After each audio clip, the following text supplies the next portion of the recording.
Welcome to 100 Yards Football. It's my NFL legend video this morning.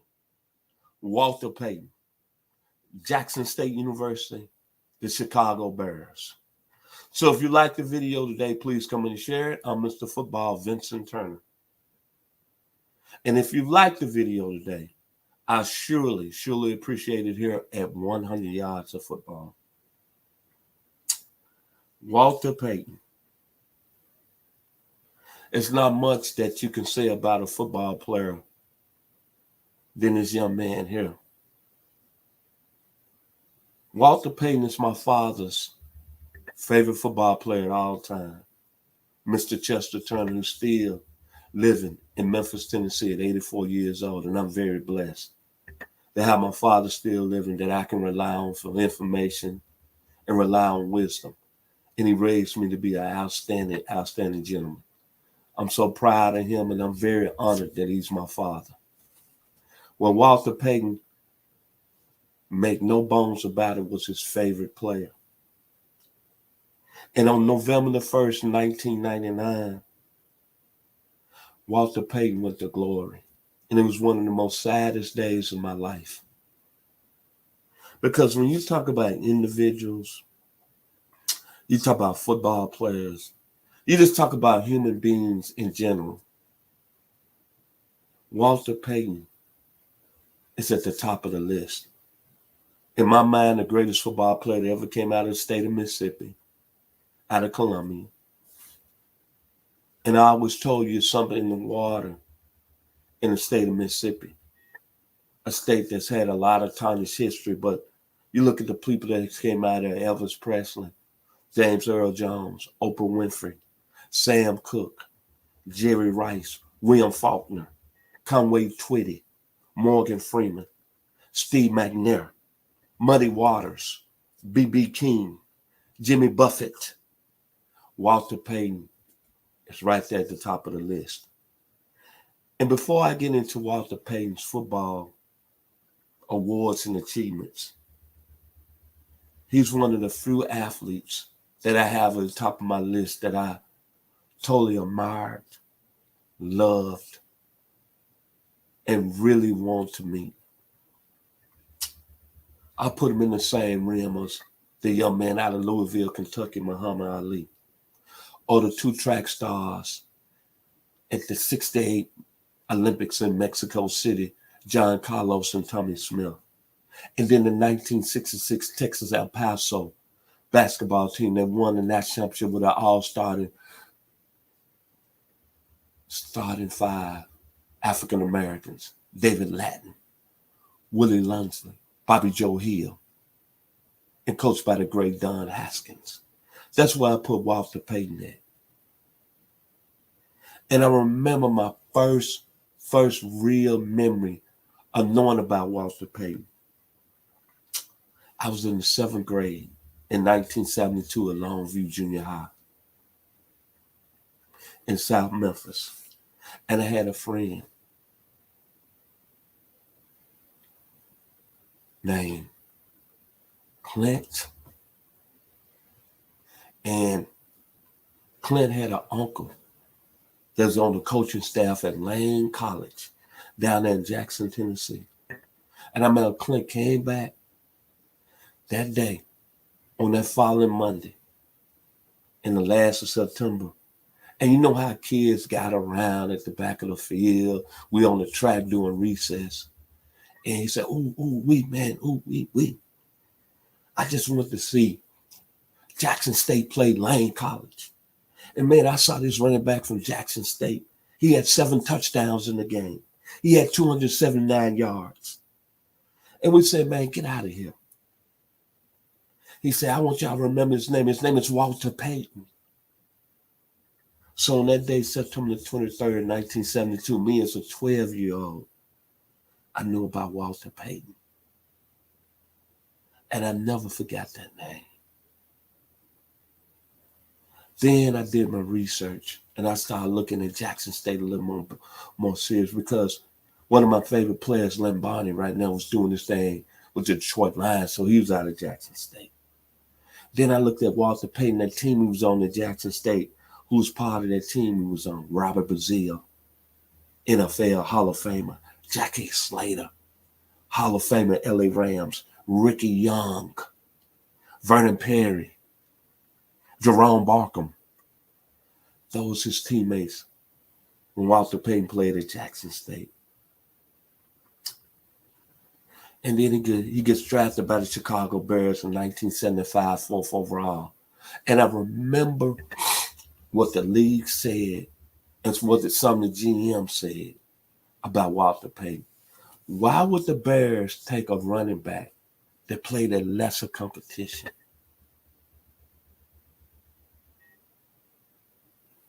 But when you look at the Chicago Bears running back history, everybody wants to talk about Gale Sayers. And they talk about Willie Gallimore. But make no bones about it, Walter Payton is the best running back in Chicago Bears history. And still some people say maybe the best that ever laced them up. Then you think about Walter coming out of Jackson State. And you think about all these great running backs like Barry Sanders, Oklahoma State, Emmitt Smith, the University of Florida, Gale Sayers, Kansas, Terrell Davis, Georgia, Marcus Allen, USC, Eric Dickerson, SMU, Earl Campbell, Texas. But right now,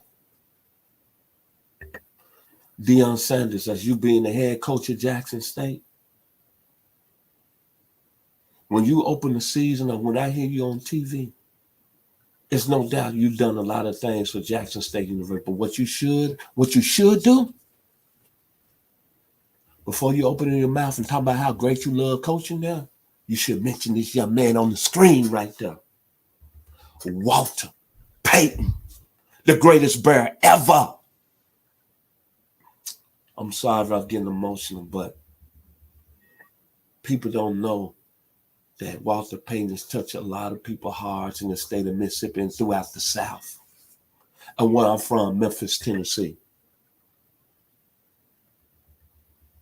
But the thing about Walter Payton, and then I'm going to throw Herschel Walker in the University of Georgia, Jim Brown, Syracuse, and O.J. Simpson, USC. See, all of them went to the Power 5 schools. Walter Payton went to Jackson State. Think about that. And think about this young man who finished his career as an all-time leading rusher, 16,000 yards, averaged 4.4 yards a carry, 110 touchdowns. And then think about the skill set.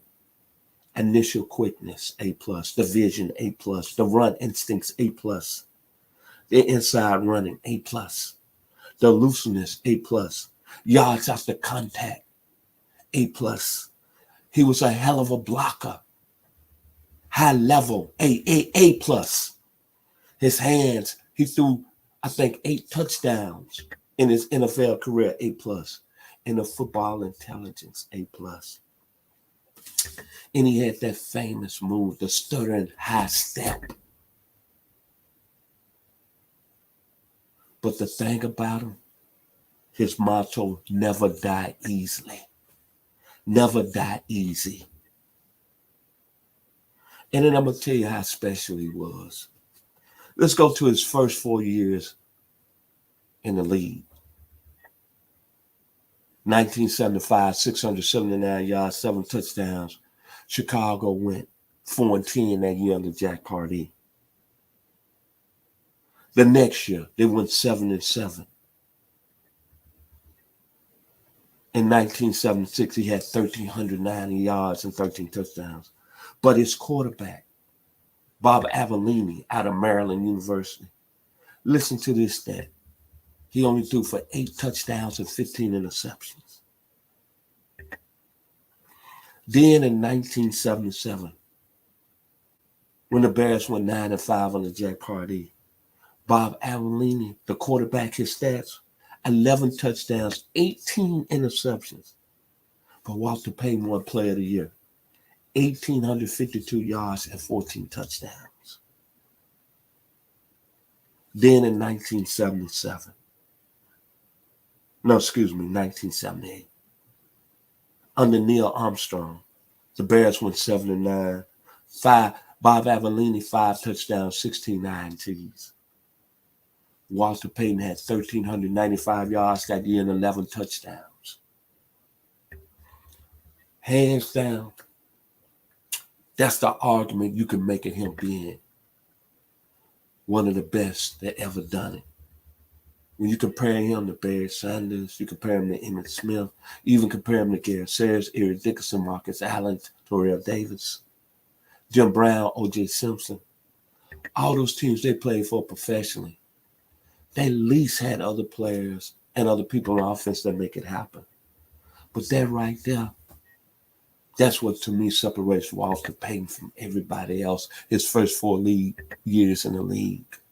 And he wasn't nothing but the Chicago Bears. And then, me being a senior at Southside High School, 17 years old, November the 20th, Sweetness, setting the NFL single game rushing record that day with 275 yards versus the Minnesota Vikings with a 101 degree fever.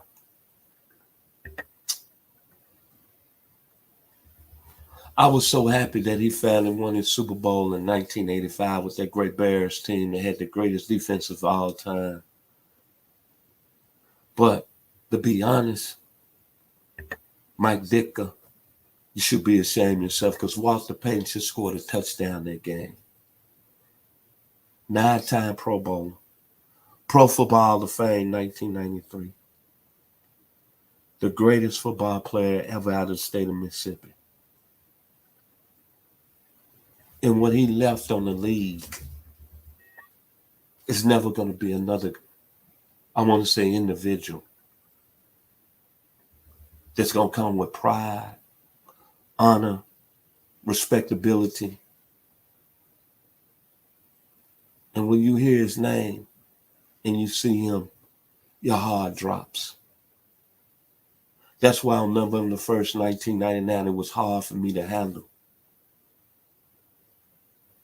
And as Dan Hampton said at his funeral, a guy that I saw up close and personal as a true freshman at the University of Arkansas in 1978, that day at the funeral at Soldier Field, Dan Hampton said he hoped that he can live long enough that he could tell his grandkids and his great-grandkids how special this guy was and how great a football player that Walter Payton was to the city of Chicago and the Chicago Bears. And I'm going to tell you, to all you HBCU people out there, from Florida A&M to Southern University to Morgan State to Alcorn State to Mississippi Valley to Tennessee State to even Grambling, North Carolina A&T, North Carolina Central, Bethune-Cookman, all you black schools out there, I hope after you watching my video today that you realize how special and how great this man was in the National Football League, the college football, and coming out of a small town of Columbia, Mississippi. And when he came out of high school, he did not have one offer from any SEC school. The only, outside the HBCUs, the only Power 5 school that offered him a scholarship was Kansas State University.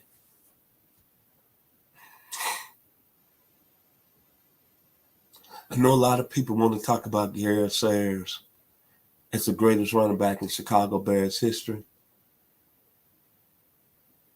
But man, there's no way Garrett Sayers can even carry Walter Payton's jockstrap. I'm sorry.